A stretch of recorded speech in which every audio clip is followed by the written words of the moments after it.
মানুষ কেন পরকীয়ায় জড়িয়ে পড়ে? নমস্কার। উর্মি হোমিও হলের পক্ষ থেকে আপনাদের সকলকে জানাই আন্তরিক প্রীতি ও শুভেচ্ছা। আমি ডাক্তার দিবাকর দাস, একজন হোমিওপ্যাথিক চিকিৎসক। দীর্ঘদিন ধরে যৌন, মানসিক ও পুরাতন রোগের চিকিৎসা সেবা দিয়ে আসছি। ভালোবাসা, সংসার, সন্তান সবই আছে, তবু কেন মানুষ পরকীয়ায় জড়িয়ে পড়ে? কেবল শারীরিক আকর্ষণ, নাকি এর পেছনে লুকিয়ে আছে আরও গভীর কারণ?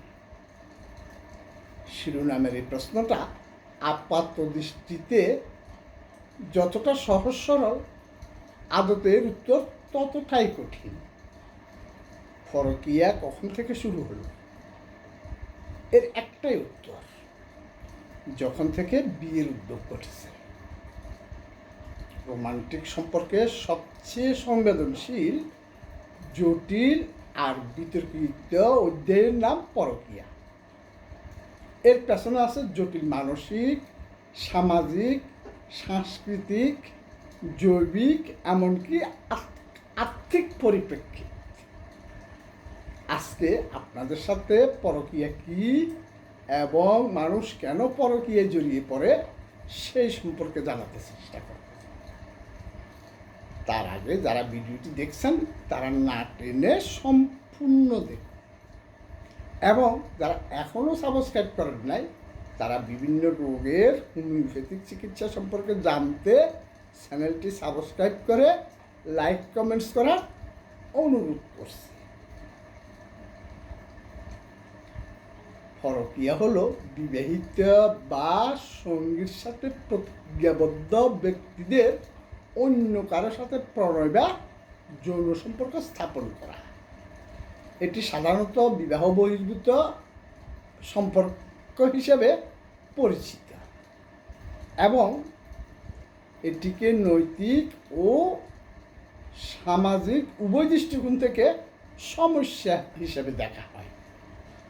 মানুষ কেবল শারীরিক আকর্ষণের জন্য নয়, অনেক সময় ভালোবাসা না পাওয়া, গুরুত্ব না পাওয়া, নতুন কিছু পাওয়ার হাতছানি বা মানসিক সমস্যার কারণেও অন্য সম্পর্কে জড়িয়ে পড়ে।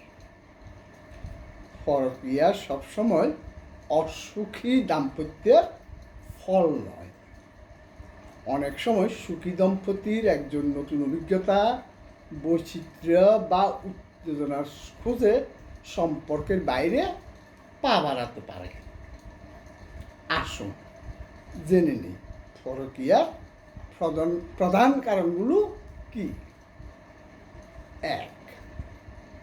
দাম্পত্য সম্পর্কে অসন্তুষ্টি, বোঝাপড়ার অভাব, অবহেলা, শারীরিক সম্পর্কে অসন্তুষ্টি ইত্যাদি কারণে মানুষ অন্য সম্পর্কে জড়িয়ে পড়ে।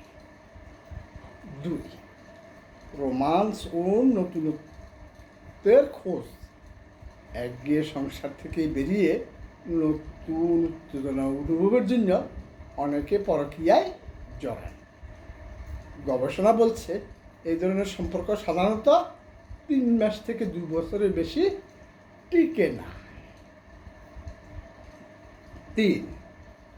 মানসিক স্বস্তি ও মুক্তি, দায়িত্ব আর দুশ্চিন্তার ভারে ক্লান্ত মানুষ অনেক সময় সম্পর্কের বাইরে গিয়ে আশ্রয় খোঁজে।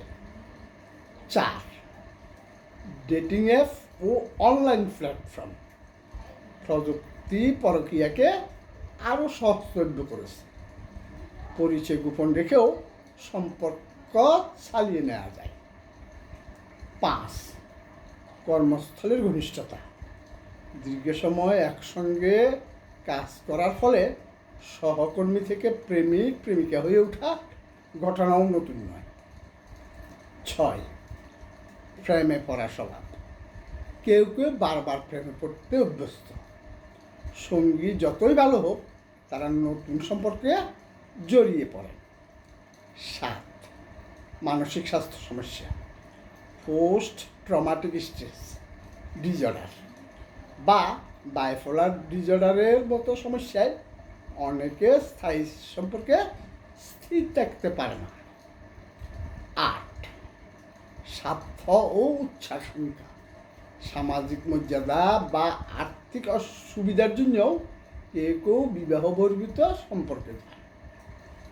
9, অল্প বয়সী বিয়ে, 20 বছরের আগেই যাদের বিয়ে হয় তাদের মধ্যে পরে অন্য সম্পর্কে জড়িয়ে পড়ার প্রবণতা বেশি দেখা যায়। 10, শৈশবের ট্রমা, মা বাবা ঝগড়া ও অশান্তিতে বেড়ে ওঠা সন্তানরা অনেক সময় প্রাপ্তবয়স্ক হয়ে পরকীয়ায় জড়িয়ে পড়ে। 11, প্রতিশোধ পরায়ণতা, অতীতে প্রতারিত কেউ অনেক সময় নতুন সম্পর্কে গিয়ে প্রতারণাকে নীরব প্রতিশোধ হিসাবে ব্যবহার করেন। 12, অভ্যাসগত প্রতারণা, গবেষণায় দেখা গেছে যারা একবার প্রতারণা করেছেন তাদের একাধিকবার প্রতারণায় জড়ানো সম্ভাবনা প্রবল।